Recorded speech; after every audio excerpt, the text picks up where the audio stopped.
welcome back to the Live More with Rae show. And tonight we're really excited. We are in celebration mode.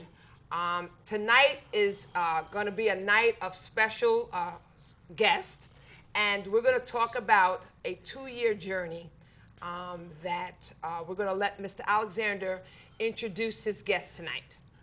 Well, good evening, and thank you, Ms. Brown, for that introduction. And good evening, and again, welcome to the Live More with Rae show. I have the distinct honor this evening of being kind of switching and being in the host seat. And I know some of you viewers have seen me before on the show as a guest, and I've been privileged to serve as a guest on the show. And I've also had the great benefit of serving as part of the Live More with Rae production team. So I got it kind of coming from all directions. But tonight, I have the great privilege of being able to serve as the interviewer for the Live More with Rae host, Rae Brown. Yay! So it's kind of a switch for us tonight, but what we hope to do tonight is to share a little bit about Rae Brown with our viewers, because we know that we've in the last 2 years, in that 2-year journey that Rae talked about opening up, we've taped over 20 shows. 20 shows. Over 20 shows. 20 shows. And you have not had the opportunity to hear from Rae since probably the first show. Right. So we want to take this opportunity to give you as a viewer the opportunity to know and learn who Rae Brown is. And how the Live More with Rae show came about. So I will just say welcome, Rae Brown. Thank you. To your show. Thank you. Thank you. Thank you so much. And much. What I'd like to begin with is to just ask you to tell our viewers a little bit about you. Wow. And there's a lot to tell. Viewers, let me tell you, there's a lot for Rae to share, but we want her to just start where she wants to start. Right. So I thank you. You're welcome. I'm really excited about this show because, you know, while we were talking and planning for the show, we talked about a 2-year journey. And I remember very distinctly the first time that I came to the studio. Right. And for 2 years. And then I just realized, you know, sometimes you're living your dream, but you don't realize that you're actually living it. Right. Okay. It seems more like work at times. But the truth of the matter is, so Rae Brown. You know, I'm a mom of 3 sons, and I'm a school counselor in Passaic School District. I am a mortician by trade. Wow. I am an ordained apostle. Okay. And I'm a businesswoman, and I'm a friend, and I'm an entrepreneur, and I'm a counselor, and I'm a this, and I'm a that, and it keep going on. I told you it's a lot, right? And I say that, and people say, well, she's not focused, you know, what is it? But I have to tell you that who I am today is many years of a combination of a journey of where every place I've stepped or every place I've gone, I've actually extrapolated something from that piece, and I have brought it into my life to be an asset. Ultimately, I'm a resource person. Okay. I love being able to help people. I love helping people almost to the point where it used to hurt me help people. But the truth of the matter is I have a heart that God gave me to support and to encourage and empower. And my desire is to continue on with the show so that I can work up a brand to where I become a motivational speaker. Awesome. That's internationally. Excellent. Excellent. Yeah. That's great.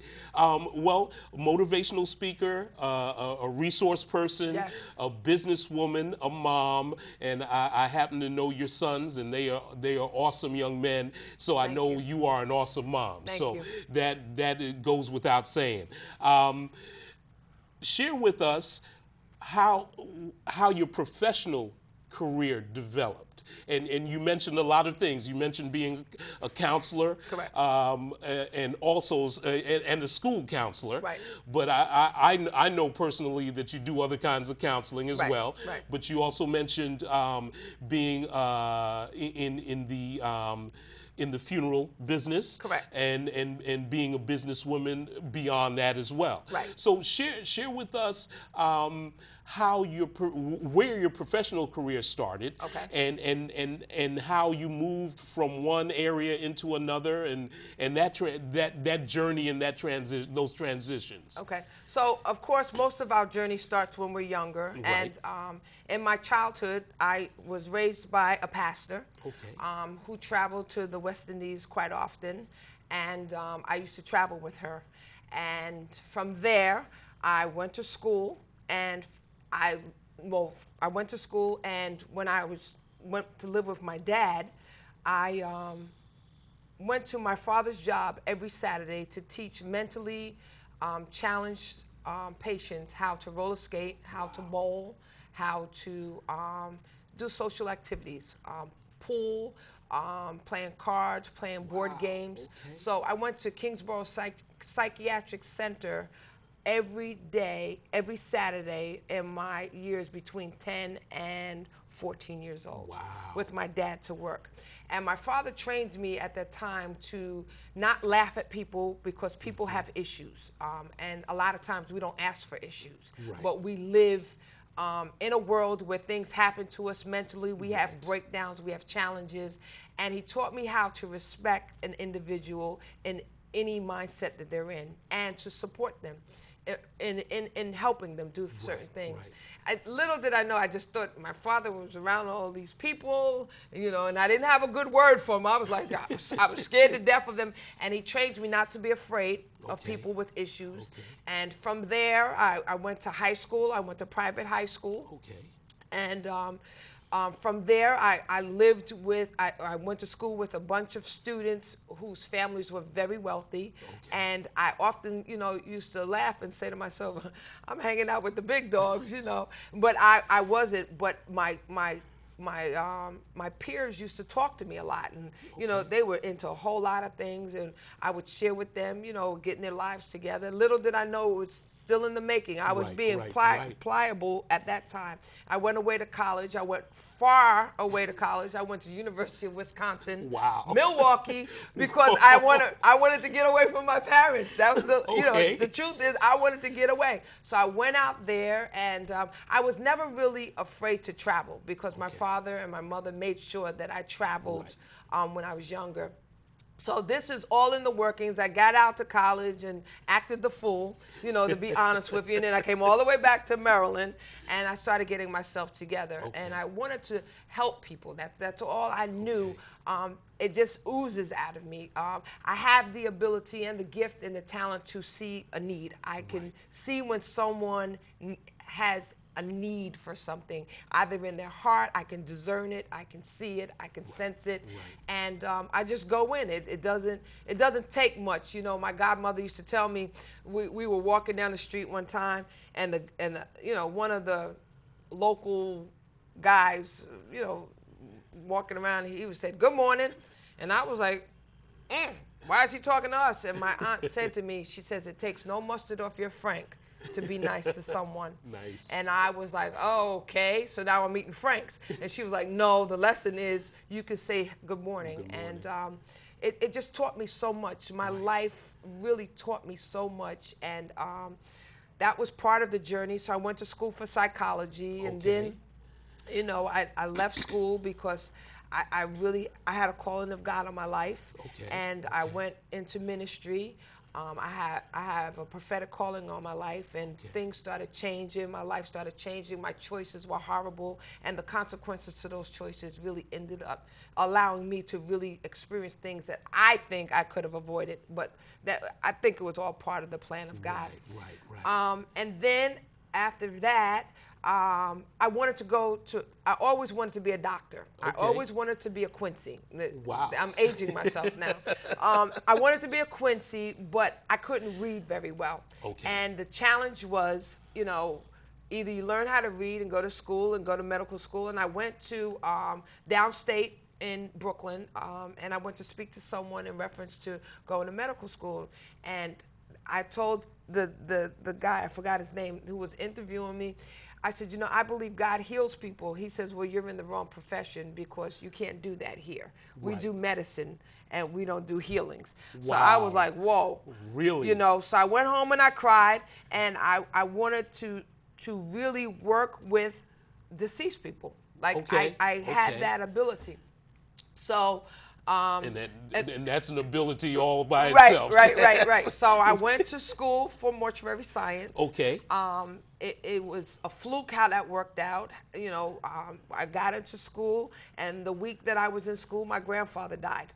And I missed a little bit of school, but I went back. And it Okay. was the only school that I really felt connected to, that I knew how to do the work. I could, you know, I really had the great grades. And I had friends in the class that were supporting me. And everyone in the class pretty much had a connection to mortuary science but me. Okay. So then Okay. after there, I left there, and I worked for the city of New York. Okay. At the chief medical examiner's office. Wow. And I worked there as a morgue technician. Okay. And then from there, I left and had my children, and I opened up a funeral home in Hackensack. Okay.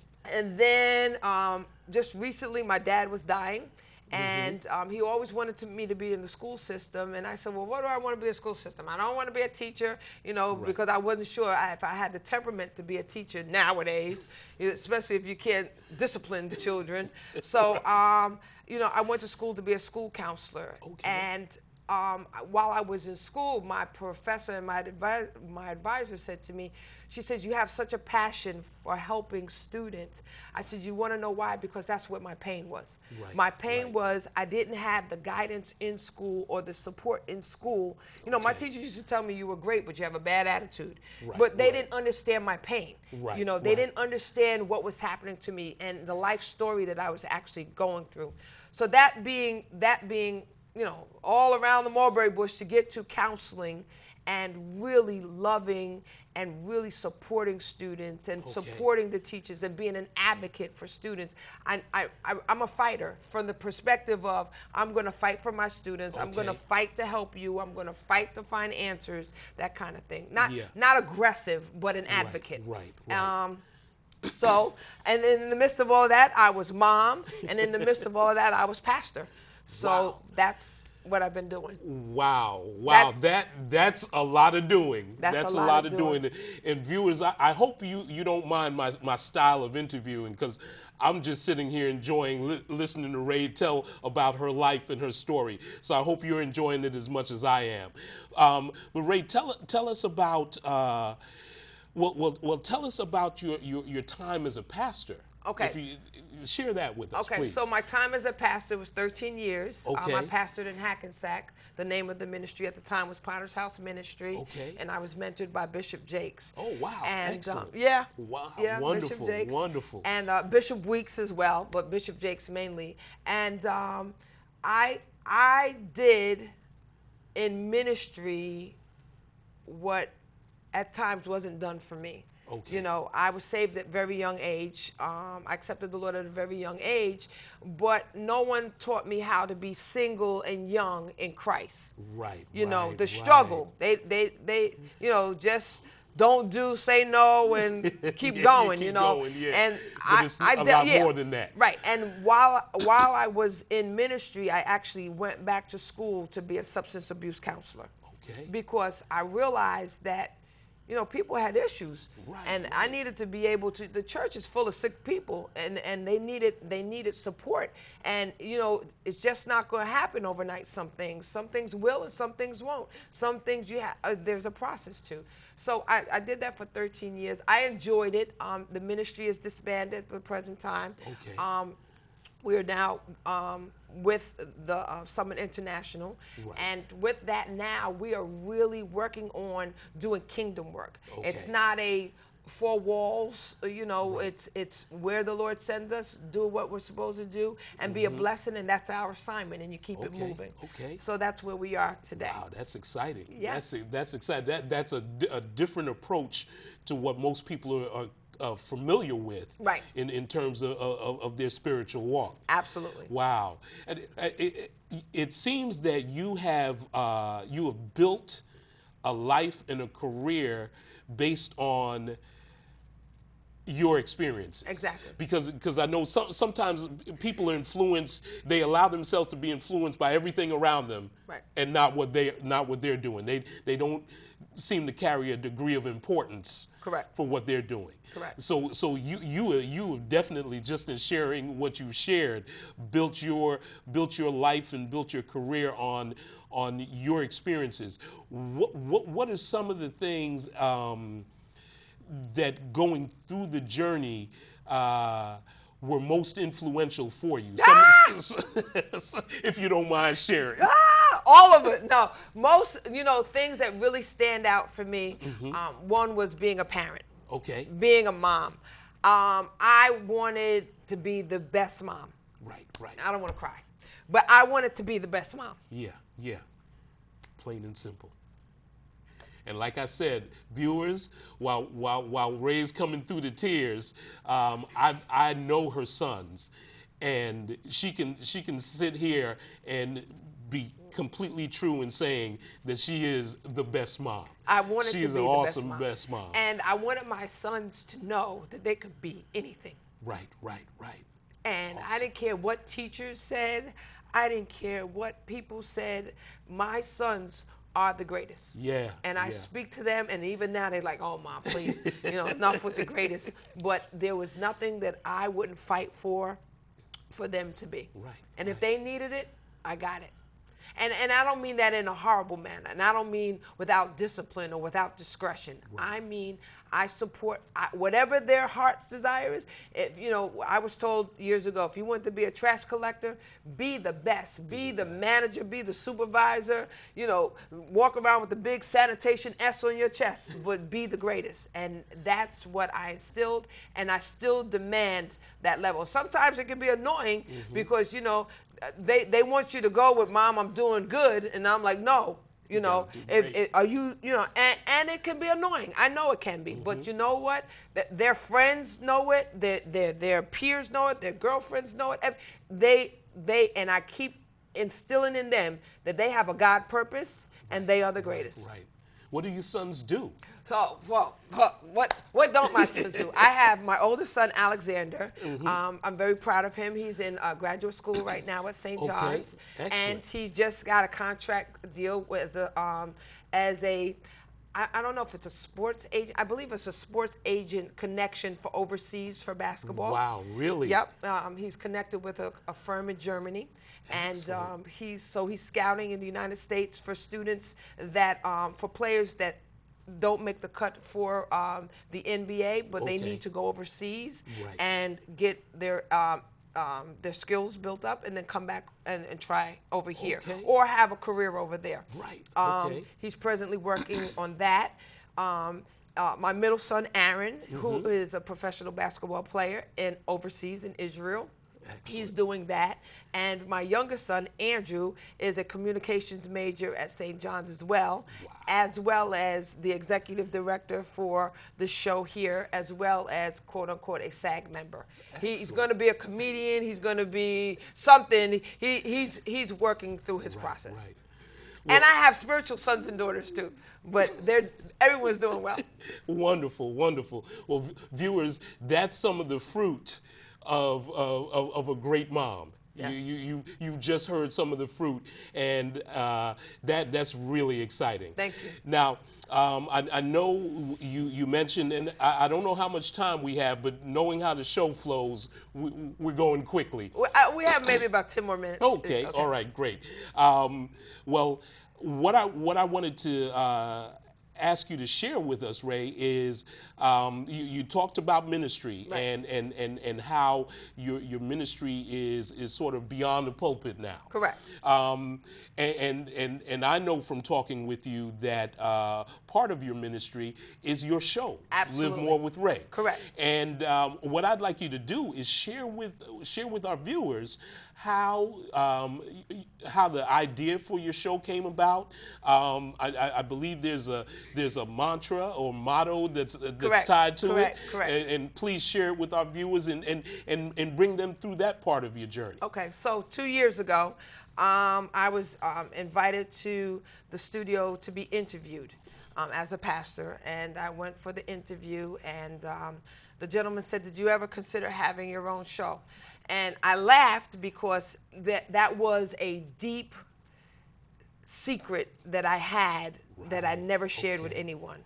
I got exposed to television at the age of 6 years ago, and I knew that I was supposed to be on television. I was on radio for a while, and I'm known for my voice.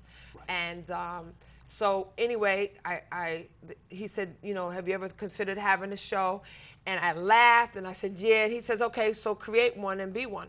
And I was like, okay. And I take it on. I could do this. I could do this. And I went home and I cried for about 2 weeks because I couldn't believe that I was given the opportunity to do what I always wanted to do. It's almost like you wish for something, you pray for something, and you get it, and then you go, oh my gosh, what is this? I got it. I got it. What do I do now? Now do I do? Exactly. And what happened for me, I don't idolize anyone, but I really highly respect the position of individuals. So I wanted to be a Bishop Jakes, a combination of a Bishop Jakes and a Oprah and a Joyce Myers. I always said I just want different parts of them, then put it together. So I would say maybe about 3 or 4 years ago, when Oprah had announced that she was going to have her own network, if you had a show idea, get your stuff together and go down to Linden, New Jersey. And I stayed out all night. I was online, and I had this show presentation, and they looked at it and they laughed. So then when I had this opportunity, the only thing that I could tell you, Dale, is that I wanted people to know that there was a process to getting to where you needed to go. Right. And the process had a purpose, and it was impossible to make a cake with just sugar and butter. There were all types of ingredients, and there was a whole life approach to it. And to be the greater person, you had to have all the components and everything to be that great person. Right. After that, I had to find a makeup artist, and I cried. My son's girlfriend, Jennifer, who works with Mac, she's awesome. Her name is Jen Ruby, and she's awesome. So I enlisted her to be my makeup artist, and I told her I'm not used to wearing makeup. And she was like, oh my God. I'm like, too much, too little, all of that. And it just began to evolve. Right. It just began to evolve. And what really, really, really happened for me is that I came face to face with fear. Wow. That I came face to face with fear. Right. Pretty much everything that I've ever accomplished in my life, I had to face fears. Right. And there are about 7 very general fears in our lives. Right. And I faced that fear on different levels and different times. And, that the show evolved. And sometimes I got discouraged. I didn't know what to do. And then I just became resourceful of letting other people come on and telling their life story. So the mantra is live more, fear less. Okay. Live more and fear less. So the more you're living, the less you're fearing. Right. And that was something that I really worked on. And it's something that I still live every day, working through the process. Wow, that's awesome. That's awesome. Well, you in this, sharing that process, you mentioned whole life. Whole life. And I know from sitting and being around you as you began to develop the show, it was based on what you call a whole life model. Right, the whole life model. Would you share that with the viewers? Right, so the whole life model deals with the whole individual. Every aspect of us, sometimes we get stuck in areas. And the frustration leads to other areas. So, for instance, for me, career. What is it that I want to do? What I want to do? What's my life purpose for my career? For some, it's spirituality. You're stuck in your spirituality. You just don't know what to do. Or another area is finances. You're stuck in your finances. You don't know how to handle money. You don't know how to respect money. You don't know how to use money. You don't know anything. So everything, you're living from paycheck to paycheck, and you can't get anything. You can't pay your bills, and you can't do this. And it's all interconnected. It's all interdependent on you, the person. And getting free in these areas allows you to be empowered. It allows you to face your fears. Maybe you were raised in poverty. You know what? And you don't have to continue to be in poverty, but you can actually face poverty and let poverty know you're out of here. You are not going to control my life. I'm not going to be forced to live in fear of not being successful. So that kind of thing. The other areas, relationship areas, creativity and fun, not allowing your creativity to come forth, not being the real you, the authentic you. I really, truly believe in authenticity, and people are really afraid of authenticity because they're so used to crap and people not being themselves that when they meet an authentic person, they shun away because that person becomes too much. But the power that I live in and the strength that I live in has just evolved. And I'm living more. I'm doing not so much what I want to do, but I'm living more. I'm facing it and I'm loving it. Awesome. Yes. Awesome. Absolutely awesome. Yes. Well, I think we're probably we coming up to the end of the show. So I'm going to. This is the last thing I'm going to say. I've had an awesome time being able to sit in the temporary host chair to interview Rae tonight. But I would like Rae to finish by just sharing. You mentioned in the last in your last statements power. What's your power base? My power base is the Holy Spirit. And some people are ashamed of the gospel, but I'm not ashamed of the gospel. Amen. And the reason why I didn't give the show a gospel name or a Christian name is because people want to pigeonhole you. But you know what? The strength that I move and live in and I have every day is the source from the Spirit of the Lord. And the Spirit of the Lord has blessed me and has kept me and has strengthened me and has taught me the wisdom and the knowledge and the love and the patience and the endurance and dealt with my frustrations and asking, just really learning about who Jehovah Jireh is. He's my provider. He's my all in all, and I'm excited about it because you know what? It's a freeing moment that you're living your truth. Right? And some people want to call it whatever. I call him Jesus. Right? He is my all in all, right? And with that knowing, I can help people that are in the struggle, that are living that struggle. So we're running out of time. And they're giving me the cues. I'm not the host. But, it is just that. It is just that. I'm living more and I'm fearing less because he has not given me the spirit of fear, but of power and of love and a sound mind. Hallelujah. Indeed. Well, Rae, I do thank you for the opportunity to be able to sit in the temporary host chair and to interview you today on your show. Thank you. I'm excited that I'm a part of the whole process, and I'm excited to even, though I know you some, to even learn more about you. Thank you. During the show. So, viewers, again, Live More with Rae. They're cutting us off. Let's give us a cut off. We'll see you next time on Live More with Rae. Thank you. Bye-bye.